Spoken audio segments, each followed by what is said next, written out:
Boa noite, minhas amigas e meus amigos, muito bem-vindos ao canal Seridó Espírita, iniciando mais uma noite de atividades com o programa Café com Kardec e Amigos. Estamos aqui nesta noite quente seridoense do dia 7 de fevereiro do ano 2022. Estamos transmitindo esse café pelo Núcleo Espírita Seara de Luz, através do seu Facebook, assim como também o Facebook da Rede Amigo Espírita, o YouTube da Rede Amigo Espírita, Rádio Portal da Luz, TV Secal, TV7 e, claro, canal Seridó Espírita, que está nesta noite produzindo esse conteúdo, levando aos nossos internautas, para usar uma expressão dos primórdios da internet, levando a mensagem consoladora do Cristo à luz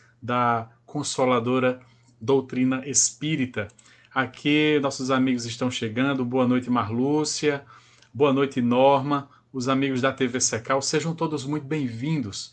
E para nós iniciarmos o café desta noite, que vai ter a presença do querido Éden Lemos, presidente da Federação Espírita do Rio Grande do Norte, que vem falar sobre o tema mediunidade, diálogo com as sombras. Mas vamos fazer então o nosso momento de harmonização, nosso momento de prece inicial através da arte espírita, através de uma canção que eu vou trazer aqui para vocês.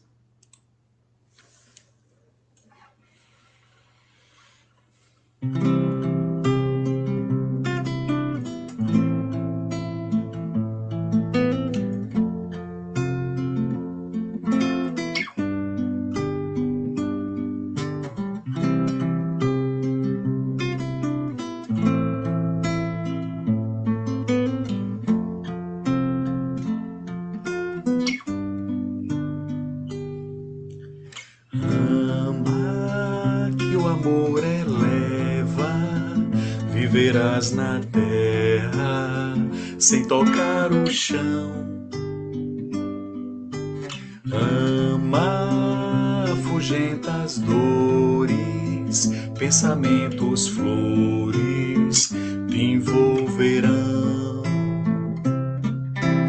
Ama que a natureza e toda a beleza é fruto do amor.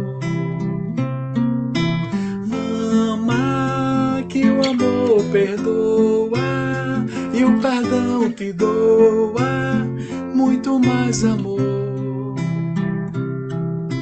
Ama, pois a lei divina que o mestre ensina é a lei do amor.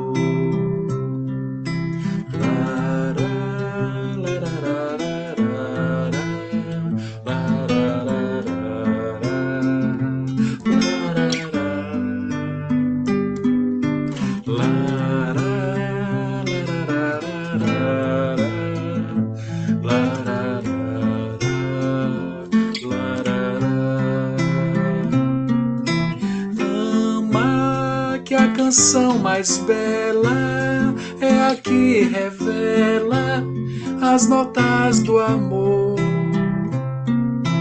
Ama que o amor te inspira, faz do peito a lira, livre a ecoar.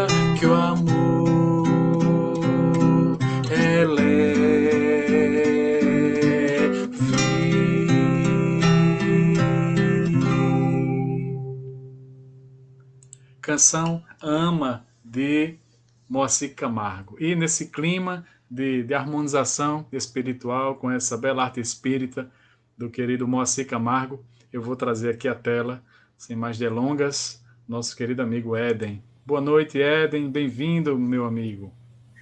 Boa noite, meu amigo Wesley, e a todos e todas que nas duas dimensões da vida estão conosco nesse instante de diálogo em torno dessa obra magistral que é Diálogo com as Sombras. Prazer imenso estar aqui novamente com você. E é sempre bom estar com você aqui, Éden, falando sobre doutrina espírita e hoje esse tema tão importante, tão caro para a doutrina espírita, que é o tema da mediunidade. E como você muito bem falou, a obra Diálogo com as Sombras, de Hermínio Corrêa de Miranda, que trata acerca da experiência dele vivenciando, né, estudando e praticando a mediunidade. Então, dentro desse contexto, Éden, nós queremos iniciar essa conversa pedindo para você definir, então, o que é a mediunidade para a doutrina espírita e como ela é estudada e praticada, ou como ela deve ser estudada e praticada dentro do movimento espírita. Fique à vontade. Essa pergunta ela é muito importante porque a faculdade mediúnica ela tem com o espiritismo uma mudança de perspectiva muito grande na história da humanidade. Até antes do espiritismo, essa faculdade era compreendida ou como uma expressão do sobrenatural, uma expressão da presença do oculto, do mágico. E o Espiritismo a trouxe como outras temáticas para a dimensão das leis da natureza. Então, o fenômeno mediúnico é tratado no Espiritismo como um fenômeno que está dentro das potencialidades do ser humano e regido pelas leis da natureza, como qualquer outro fenômeno de toda a criação divina. Então, há um salto qualitativo muito significativo quando Kardec inicia a ciência espírita, focando no objeto do espírito enquanto ser inteligente da criação divina, ser imortal, que somos nós, os seres humanos, desencarnados, não é? E encarnados ou reencarnados. Então, esse é o primeiro aspecto. A faculdade mediúnica é uma das expressões da potencialidade humana. Como ela deve ser encarada? Ela deve ser encarada como qualquer outro potencial do ser humano. E especialmente na perspectiva espírita, nós precisamos sempre compreender que a mediunidade é preciso que haja um movimento de estudo desse fenômeno numa perspectiva espírita, porque a mediunidade não é um fenômeno exclusivo do pensamento espírita ou tratado e estudado pelo espiritismo. A mediunidade como potencial humano, ela se expressa em várias áreas das ações humanas com perspectivas teórico-práticas diferentes.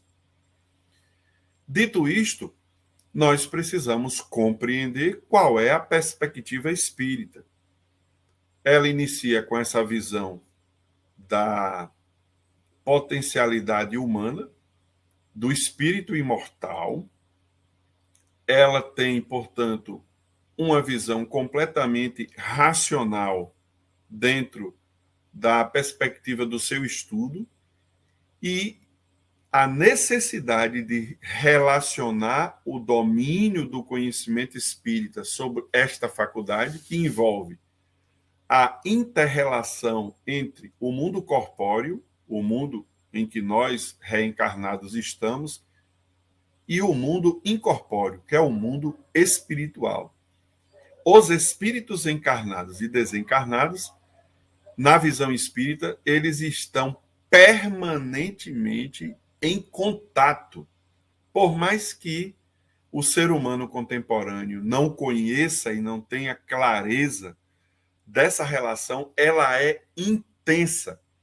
E o Espiritismo, portanto, nos possibilita vivenciar essa realidade de convivência entre duas dimensões da vida, cada vez mais de forma consciente, cada vez mais de forma plena, cada vez mais compreendendo que essa faculdade ela precisa ser educada, precisa ser utilizada de forma gratuita para que a gente pratique o bem, seja em qual seja a área de utilização desse potencial mediúnico na vida. Ela não se circunscreve, finalizando então essa breve introdução, como muitos integrantes do movimento espírita até ainda hoje compreendem, as reuniões práticas mediúnicas na casa espírita. Aonde nós estivermos, na atividade social humana, seja no mundo do trabalho, nas relações do trabalho, nas relações sociais de lazer, de produção da cultura, não é? De produção de qualquer relação interpessoal humana, a mediunidade como faculdade natural, ela está presente.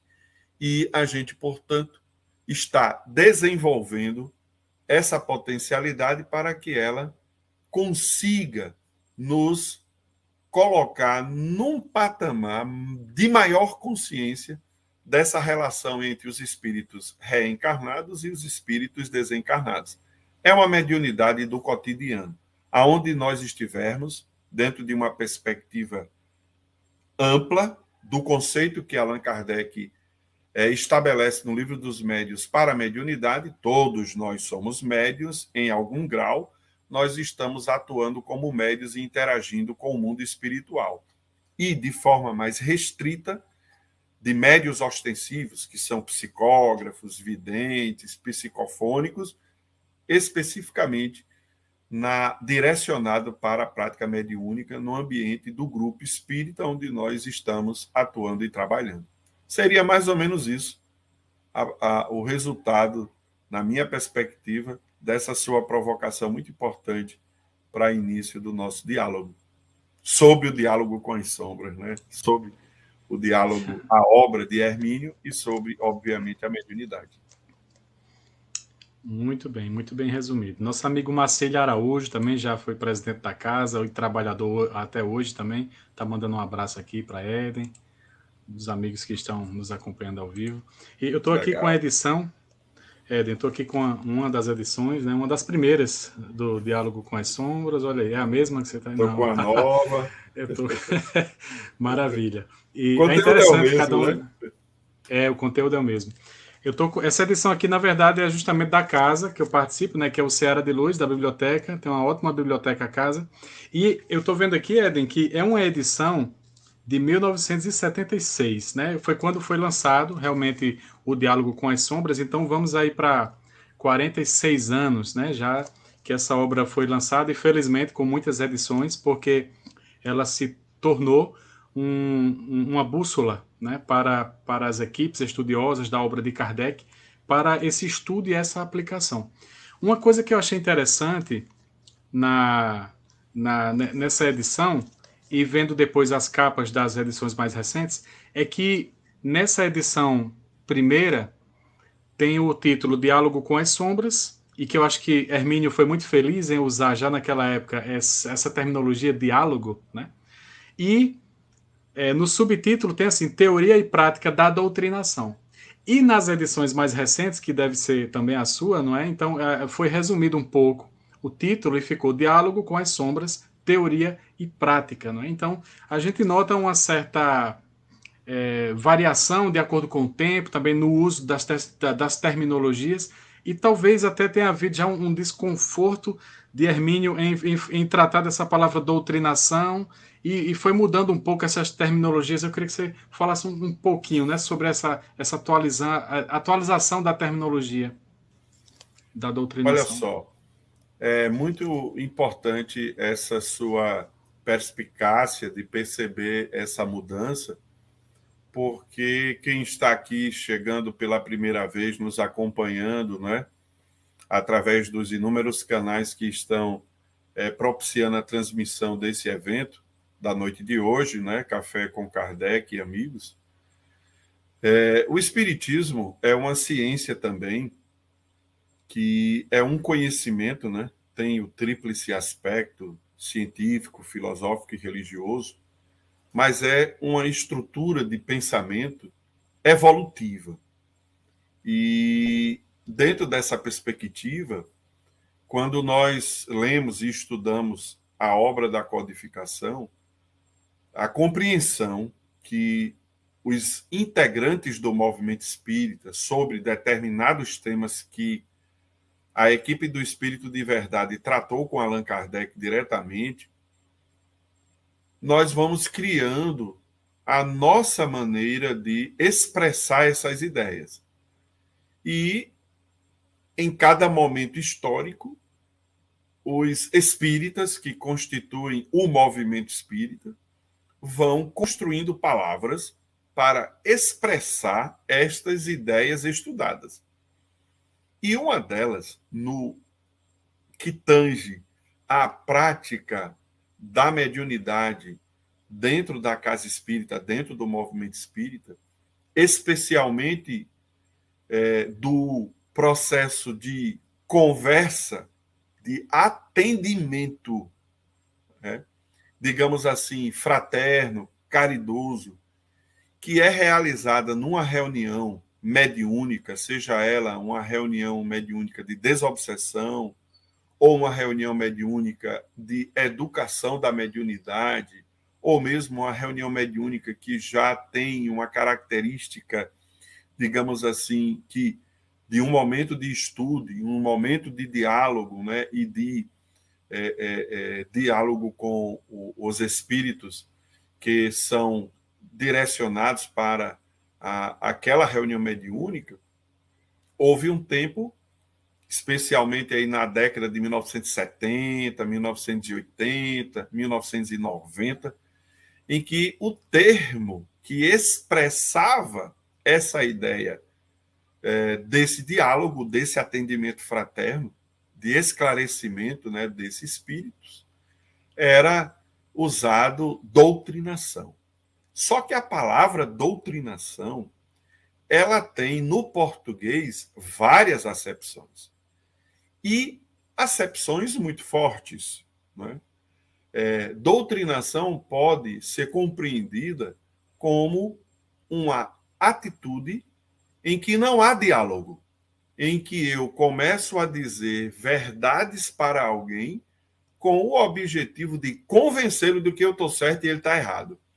Então, essa compreensão da palavra doutrinação, ela poderia gerar, como gerou, algum tipo de interpretação incompleta ou equivocada do que se estabelece efetivamente no atendimento de espíritos numa reunião mediúnica. E essa questão, ela já era, mesmo na década de 1970, problematizada pelo próprio Hermínio Corrêa de Miranda. Na introdução da obra, ele vai o tempo todo iniciando e esclarecendo-nos que o sentido que ele quer dar à palavra doutrinação é de que nós não estamos querendo convencer ninguém. A gente não está querendo, nesse sentido, doutrinar um espírito. O que a gente está querendo é manter com ele um diálogo onde nós teremos uma atitude de imenso respeito às ideias desse espírito, à experiência que ele está vivendo E se ele é um espírito, digamos, que no conceito espírita é obsessor, que por um problema de conflito destrutivo no passado ou no presente, criou uma inimizade, nós criamos, ou aquele que é obsidiado criou com ele, e ele está numa atitude de perseguição, esse espírito precisa ser acolhido com amor, com carinho, para que ele se sinta à vontade de falar dos motivos que o fazem perseguir determinado irmão nosso que chegou na casa espírita ou que está ali no nosso rol de nomes para orarmos e pedirmos ajuda aos mentores. Então, nesse diálogo respeitoso, ninguém força ninguém a mudar bruscamente. E aí, nesses diálogos, que é no plural, não é um diálogo, são diálogos, geralmente são várias reuniões que ocorrem, para que esse espírito, dependendo do caso, ele possa se convencer que a atitude dele não está ajudando a que ele se harmonize, a que ele possa superar esse conflito destrutivo. Que o problema maior é para ele, não é? Quando ele vai para o revide em vez de perdoar. Por isso que Hermínio vai estar preocupado em esclarecer para todos de que são diálogos carinhosos, caridosos, respeitosos, extremamente cuidadoso para nós não transferirmos para o irmão que está sendo atendido através do diálogo, como hoje a gente chamaria um diálogo fraterno, não é? O atendimento fraterno através do diálogo pesado, sendo recepcionado como se fosse um espírito que não merece, obviamente, a condição de vítima também, como se ele fosse apenas o algoz. Portanto, há uma complexidade muito grande nesse diálogo e, com isso, Hermínio está dizendo: o irmão que obsidia é tão necessitado quanto o irmão que é obsidiado. Ele não é um demônio na acepção mítica ou dogmática cristã ocidental, ele é um irmão como todos nós somos e nós precisamos acolhê-lo. Ele precisa sentir que lá de dentro do nosso coração o diálogo está sendo travado no ato do melhor amor e da melhor caridade que a gente possa ter.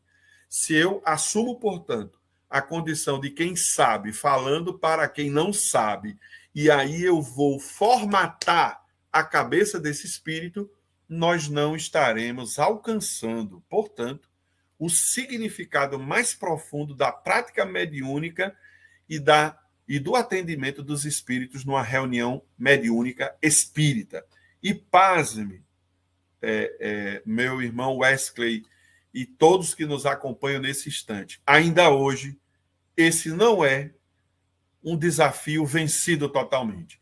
Muitos coordenadores de reunião mediúnica querem travar um verdadeiro discurso hermenêutico para convencer intelectualmente um espírito como se ele não tivesse liberdade de pensar, liberdade de agir, que é estabelecido pela própria justiça divina. Convencer à força, muitas vezes usando estratégias completamente inadequadas para a prática mediúnica espírita.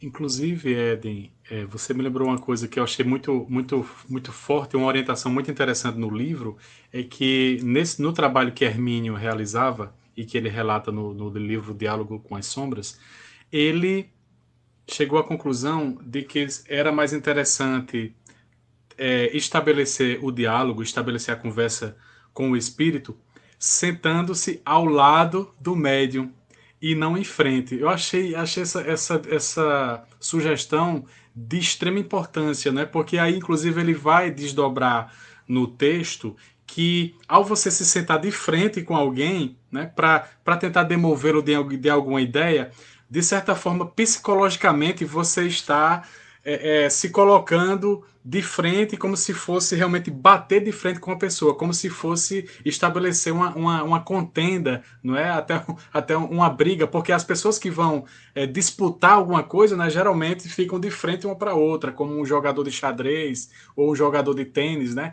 E aí ele dá essa sugestão, e que eu achei muito interessante, mas em muitos trabalhos com mediunidade, às vezes o dialogador, né, ele se senta de frente com o médium, e aí o espírito pode se achar chamado, né, para uma discussão, para um enfrentamento, né?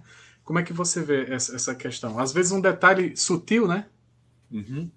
Wesley, isso me parece uma experimentação que na década de 1960, 1970, antes de Hermínio produzir esta obra, enfrentando essa compreensão equivocada do embate hermenêutico, do embate das ideias, que era comum no movimento espírita daqueles dias, ele talvez, para enfrentar um desafio da sua contemporaneidade, do seu tempo, ele sentia a necessidade de experimentar essa alternativa, muito provavelmente para descondicionar a atitude psíquica, emocional da formação dos médiuns, que eram, como hoje nós conversamos, dialogadores nas reuniões mediúnicas. Pelo condicionamento do embate, essa estratégia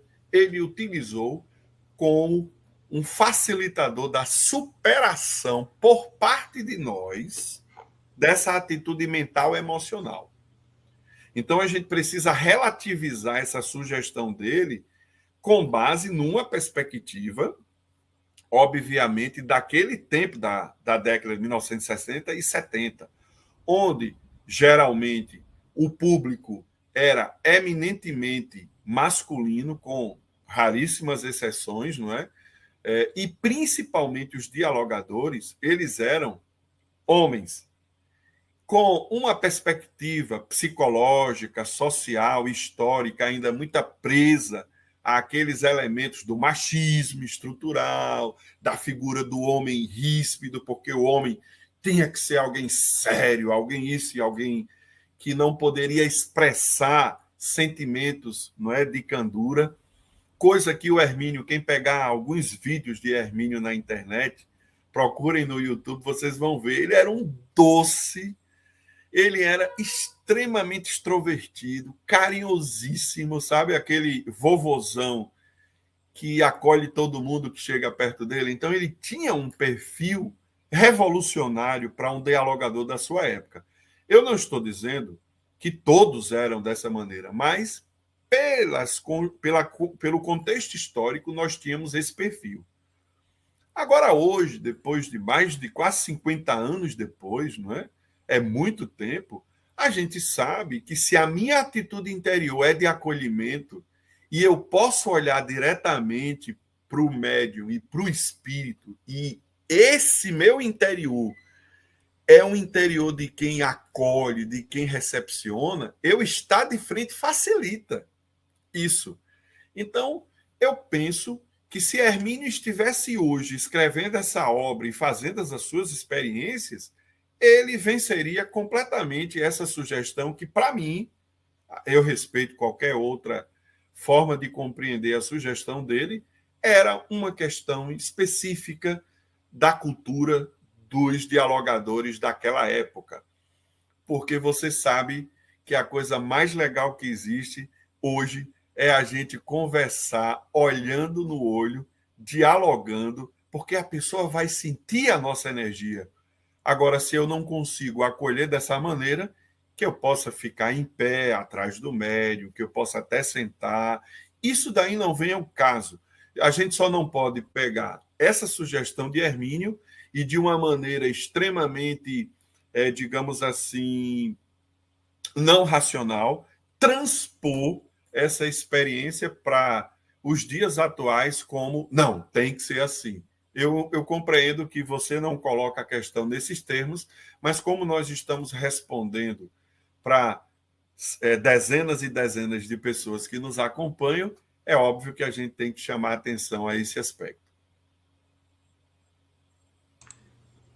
Perfeito, muito bem colocado, muito bem colocado.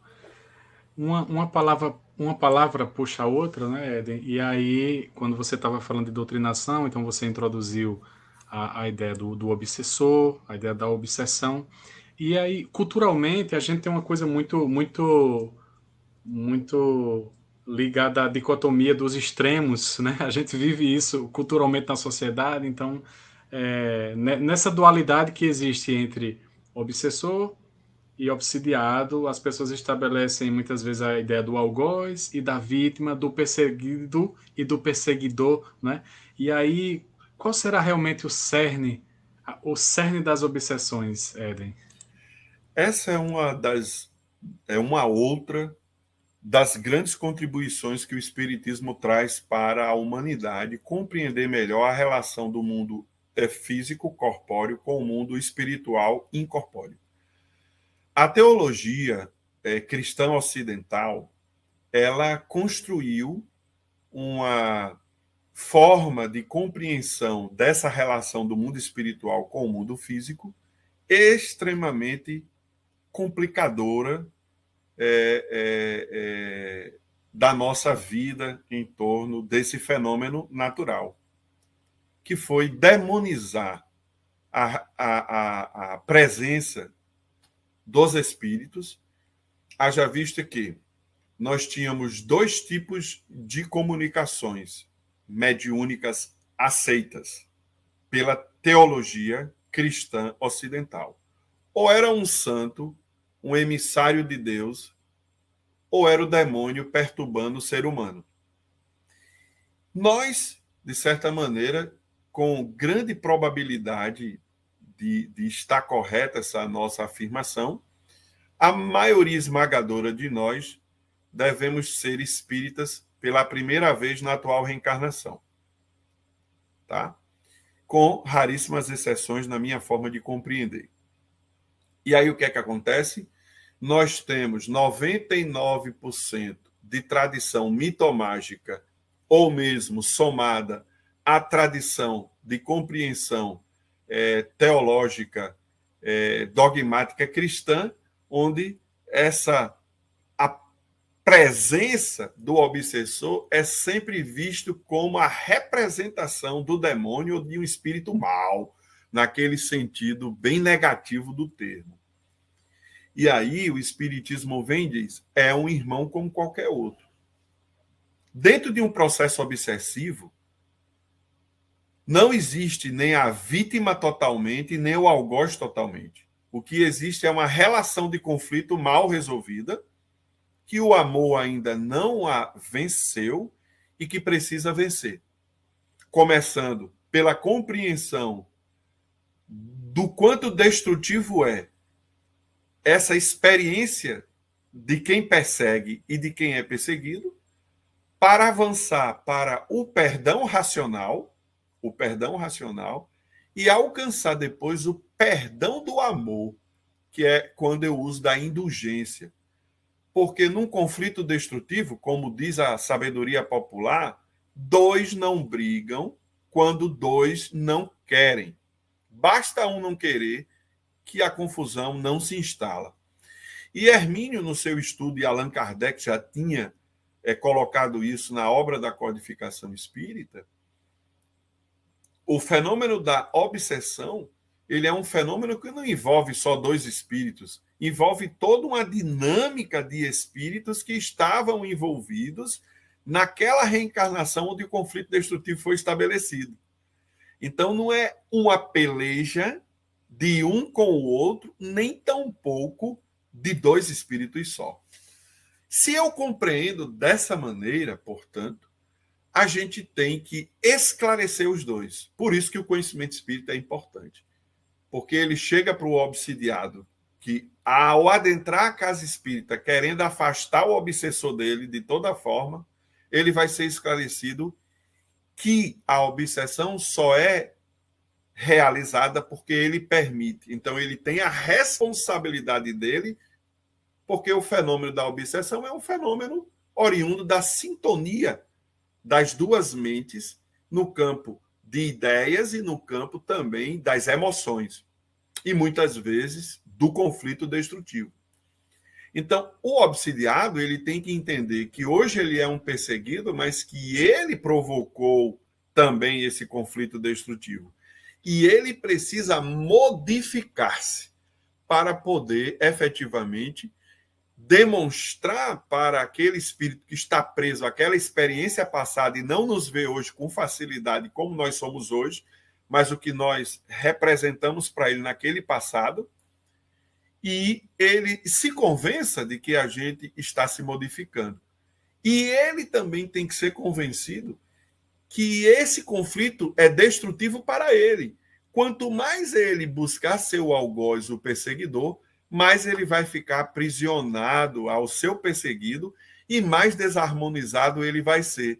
Então, esse atendimento fraterno através do diálogo do desencarnado é para que ele compreenda, primeiramente, que o melhor bem que ele pode fazer para ele é se desvincular desse espírito que ele persegue e deixar que a justiça divina, através dos trâmites naturais e legais, conduzam esse espírito infrator também a se recompor. E que ele tem que seguir a sua jornada progredindo e melhorando.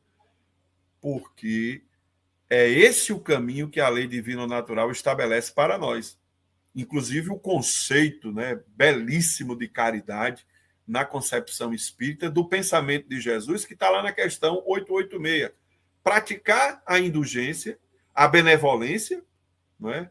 Para com todos os seres, a indulgência, benevolência é praticar o bem, indulgência é compreender as imperfeições do próximo e perdoar. Essa trilogia nos faz alcançar o sentido que Jesus queria dar para nós e quer, da atitude de quem ama o próximo como a si mesmo e pratica a caridade. Então, essa relação é uma relação de irmãos que precisam superar um conflito destrutivo e que existe todo um procedimento adequado na visão espírita para esta mudança de perspectiva.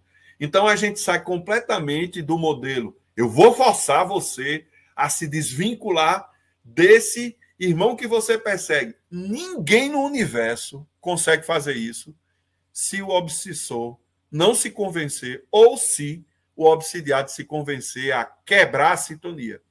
Se eu convenço o obsidiado, o encarnado, a desconectar-se daquelas ideias, daquele sentimento, por mais que o obsessor queira, ele não conecta mais. Mas o ideal é que a gente construa diálogos que convençam os dois. E é essa visão espírita do processo de diálogo nas reuniões mediúnicas. Libertar os dois de um caminho equivocado. E não vai ser na base da marreta, na base do discurso vazio, mas na base de um discurso amoroso, carinhoso, que expresse uma preocupação com quem está desarmonizado, seja o encarnado, seja o desencarnado. E, por fim, então, nunca nos esqueçamos, o papel de obsessor obsidiado ele não é um papel fixo. Não existe esses dois extremos. Na verdade, existe uma simbiose das duas situações no fundo. Hoje, um persegue mais e o outro é mais perseguido. Mas na origem do conflito destrutivo, a coisa pode inverter e mesmo até em próximas reencarnações inverter se a gente não superar o conflito destrutivo através, obviamente, da proposta de Jesus, que é perdoar, compreender e amar.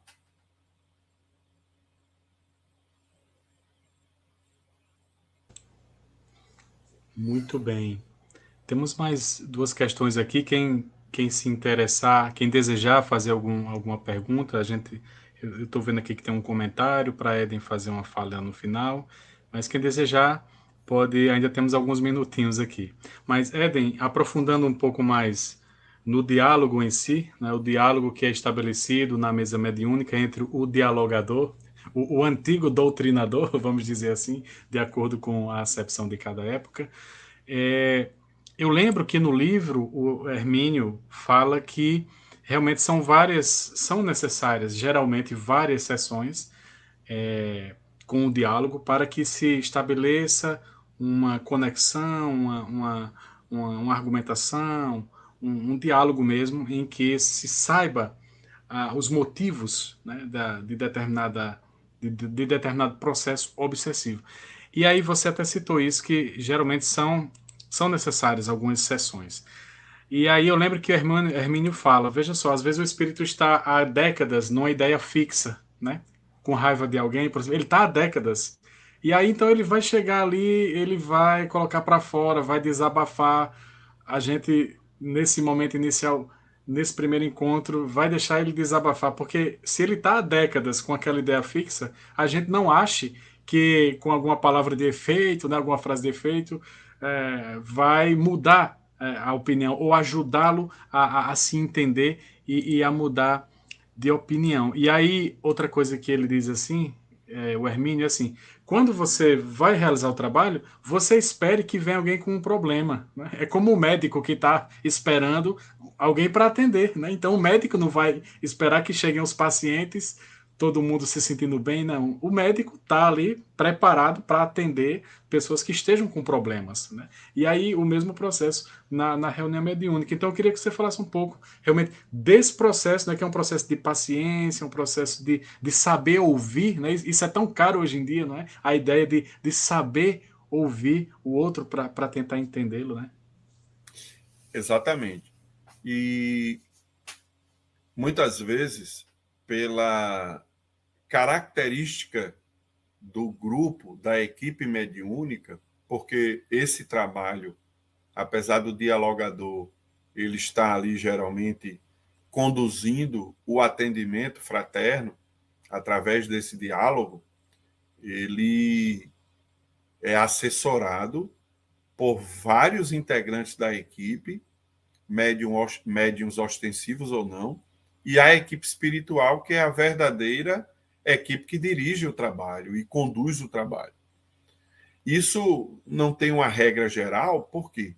Porque cada grupo tem as suas condições e cada grupo, os mentores responsáveis pela tarefa vão conduzindo os espíritos também com base na condição que o grupo tem de cooperar. Mas se eu estou lidando com um caso clássico de obsessão e de perseguição, seja a um indivíduo ou à própria instituição ou aos membros do grupo, porque esse processo de perseguição ele tem também uma variada maneira de se expressar, tá certo? Não são casos fixos para todos, existe uma relação muito ampla de diversidade de processos obsessivos. E aqui eu poderia resumir processos mais simples, de obsessão simples, processos de obsessão mais aprofundados e processos de obsessão à instituição e ao grupo mediúnico que tem naturezas diferentes. Então, a primeira observação que nós fazemos, e o Hermínio faz isso no seu texto, Allan Kardec já tinha feito isso de uma forma bem consistente no Livro dos Médiuns, eu preciso caracterizar quem é esse espírito, esse irmão que vem, e qual é o caso dele. Porque a partir do caso dele é que nós iremos construir uma estratégia para acolhê-lo da melhor maneira possível. Mas quais são os parâmetros mais gerais de quem dialoga com um espírito que está perturbado e é um perseguidor?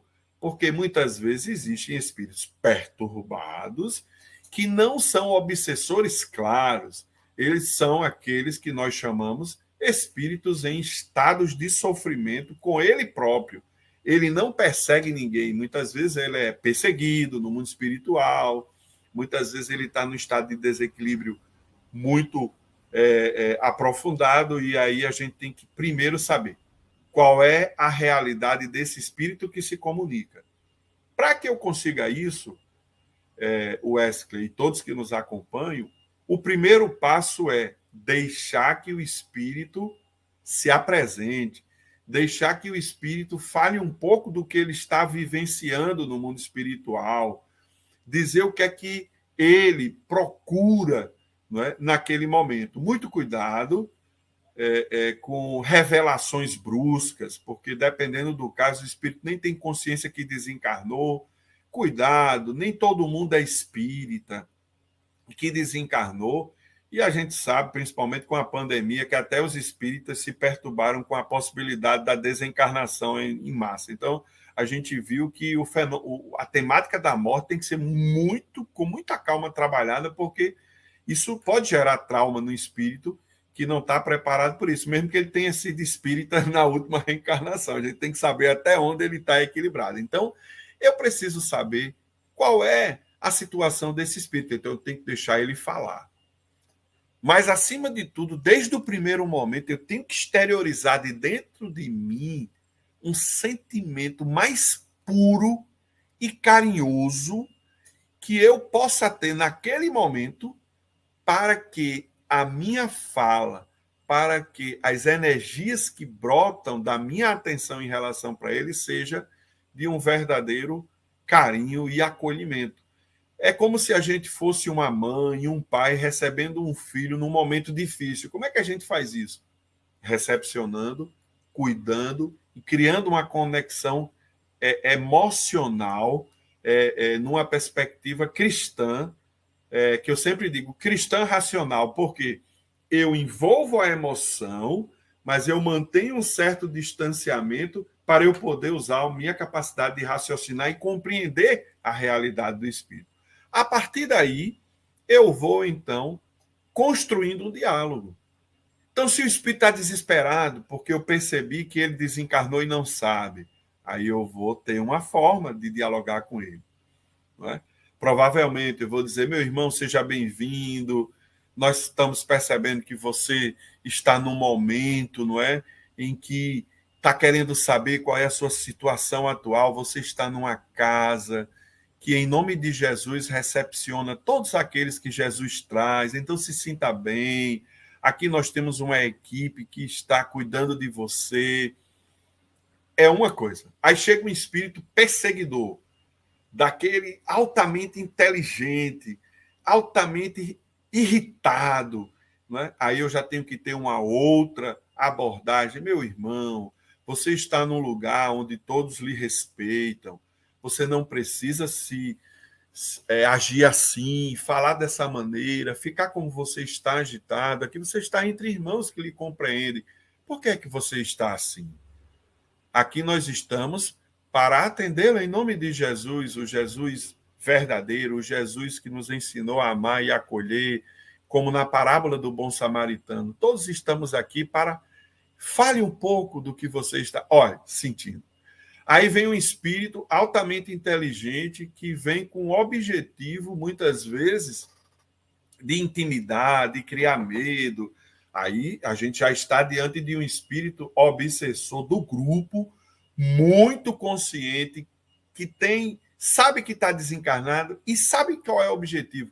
Meu irmão, seja muito bem-vindo.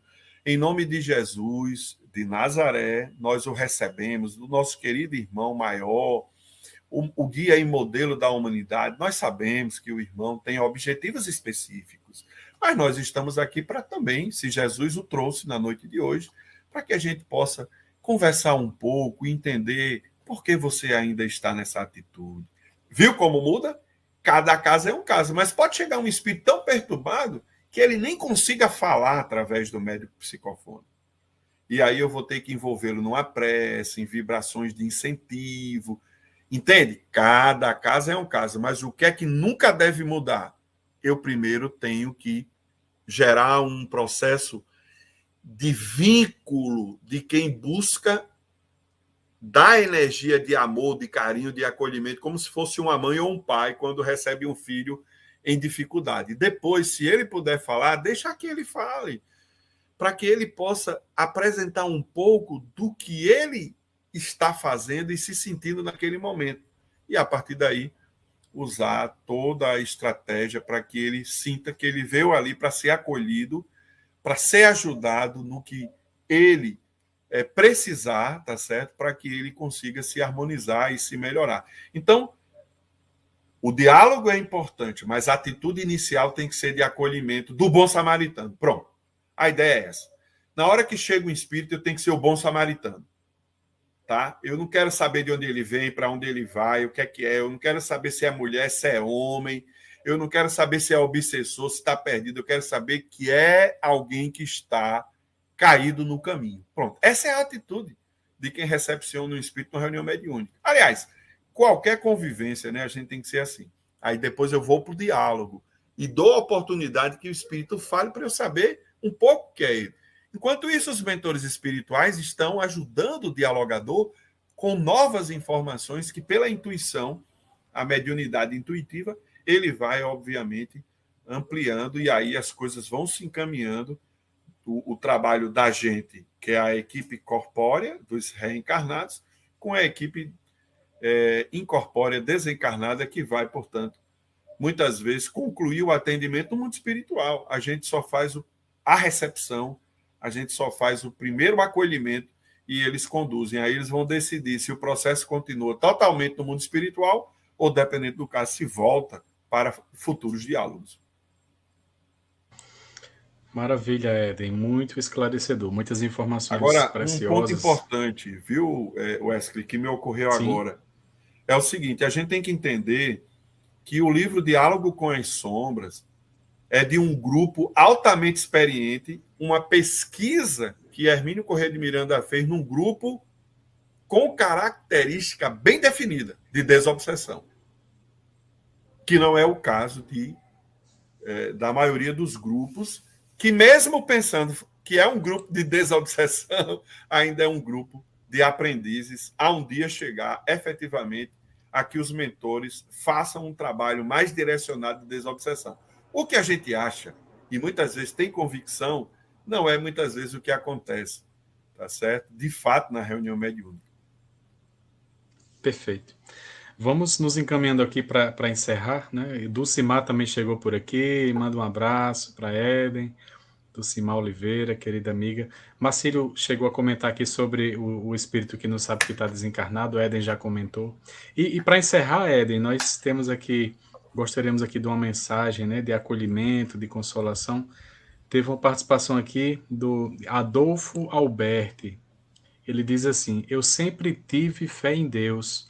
Hoje estou passando por um momento muito entristecido. Contudo, nesse mundo, depois que fiquei sem a esposa, Gisela, não consigo caminhar como antes, não está sendo fácil. Que mensagem você pode trazer para o nosso irmão?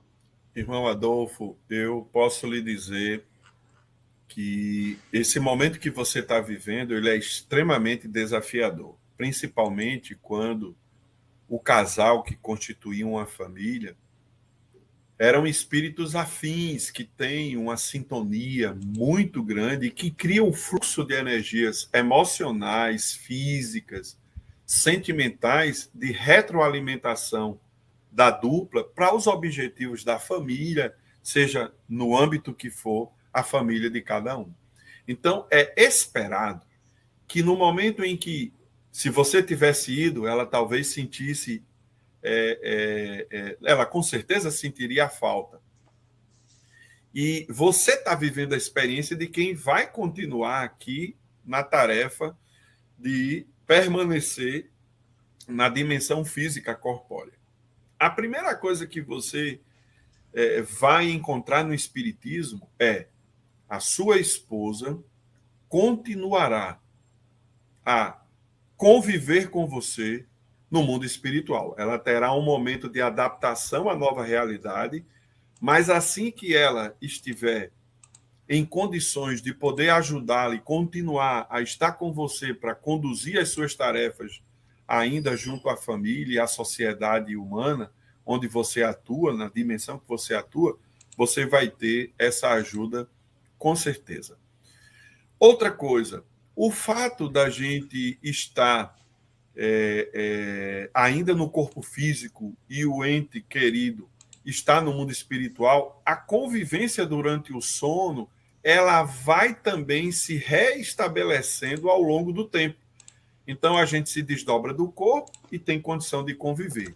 Para isso, é preciso que a gente busque, na certeza da imortalidade, de que Deus tem um objetivo para essa experiência, e um objetivo positivo. Tá certo? Essa separação ela é momentânea, mas seja o homem, seja a mulher, seja o companheiro que fique, ele ainda tem tarefas a cumprir e que precisa permanecer aqui, mesmo com o apoio do cônjuge, para continuar a exercer a sua tarefa no bem. Então, Deus confia que você, depois de passar esse momento de luto, que todo mundo que é espírito imperfeito, como eu, como você, espíritos de terceira ordem ainda, que a gente ainda não vive a plenitude da imortalidade no cotidiano, a gente precisa viver o luto, que é esse momento de tristeza, esse momento de sentir a falta, não é, física daquele que, deixando o corpo neste mundo, continua vivendo com o corpo espiritual no outro.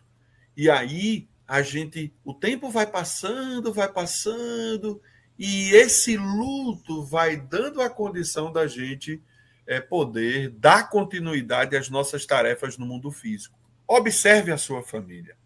Observe aqueles que vocês dois cuidavam quando estavam juntos. E foque que você é muito importante para eles ainda aqui no corpo físico. E a partir daí, orando e vigiando, você vai encontrar um momento de recomposição, superando o luto. Mais na frente, você vai restabelecer a normalidade das suas atividades.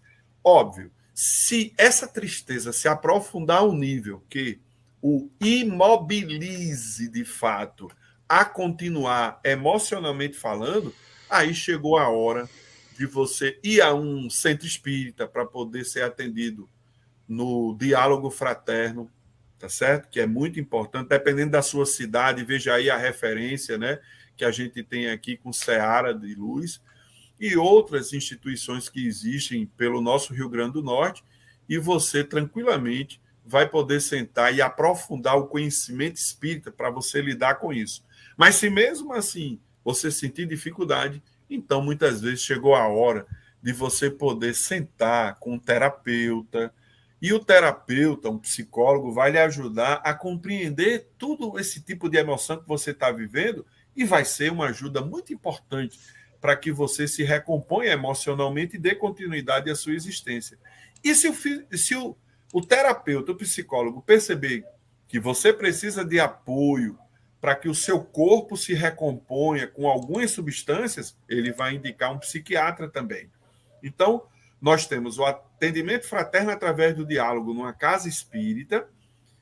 Depois, você pode procurar com a estratégia de um psicólogo e também da ajuda de um psiquiatra, e com certeza você vai ter elementos para superar. Agora a gente precisa orar muito para se conectar com o nosso mentor espiritual e com Deus.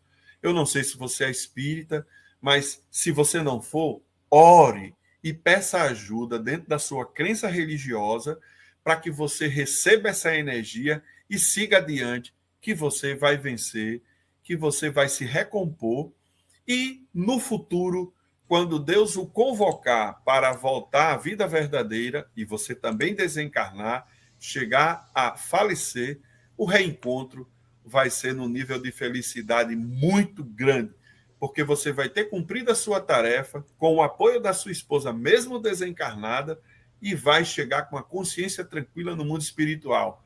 É tão bom.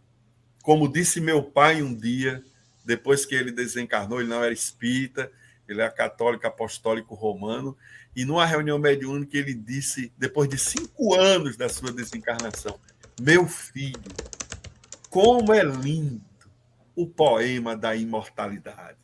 Aí eu entendi tudo, né? Ele não era muito de falar, ele não era de falar muito, diferente de mim, né? Que vocês viram aí que eu falo pelos cotovelos, tomei água de chocalho antes de mamar e mamãe, né? E falo demais. Mas é isso. Confie no seu potencial, confie em Deus, nos mentores, ore, siga adiante, que daqui a algum tempo você estará mais tranquilo e enfrentando esse distanciamento físico com mais harmonia, tá certo? Mas a saudade sempre vai existir, porque as almas que se amam de verdade são afins, elas sempre gostam de estar juntinhas. Por isso que logo, logo, a sua esposa estará do seu lado, lhe ajudando, tá certo? Nas suas tarefas aqui na dimensão física. Maravilha, Éder. Em nome de todos, gratidão por sua participação aqui. Uma boa noite. Eu é que agradeço.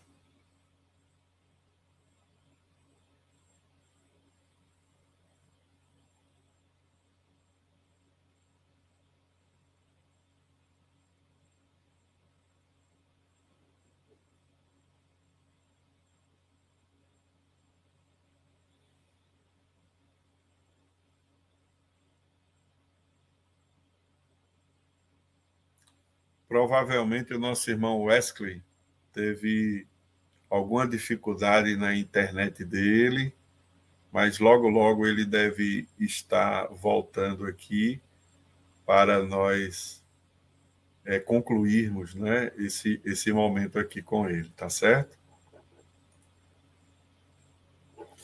Vamos, portanto, então, orar, agradecendo a Jesus a oportunidade deste momento de estarmos juntos, dialogando um pouco sobre a mediunidade com a referência da obra Diálogo com as Sombras de Hermínio Corrêa de Miranda. Então vamos elevar os nossos pensamentos e dizer assim a Jesus, o nosso Mestre: muito obrigado, Senhor, por nós podermos estarmos mais uma vez contigo. Espíritos necessitados que somos, Mestre, te buscamos como outrora, nas paisagens inesquecíveis da Galileia, quando tu nos ensinastes com tanto amor e desvelo, e que até hoje persevera, amando-nos e estimulando-nos a trilharmos o caminho do esclarecimento e da superação das nossas imperfeições. Que as energias do teu coração possam penetrar os nossos lares, invadindo com luz e paz a todos que convivem conosco nas duas dimensões da vida. Mas, acima de tudo, penetrando o nosso mundo íntimo e renovando-nos para continuarmos adiante na luta. Que a tua luz seja a referência, que os teus ensinamentos renove o nosso ideal de vida e a nossa maneira de compreender a vida. Que em nome dos estimados mentores do Seara de Luz, que em teu nome, sobretudo de Deus nosso Pai, nós possamos concluir com paz e alegria em nossos corações a nossa atividade da noite de hoje. Que assim seja.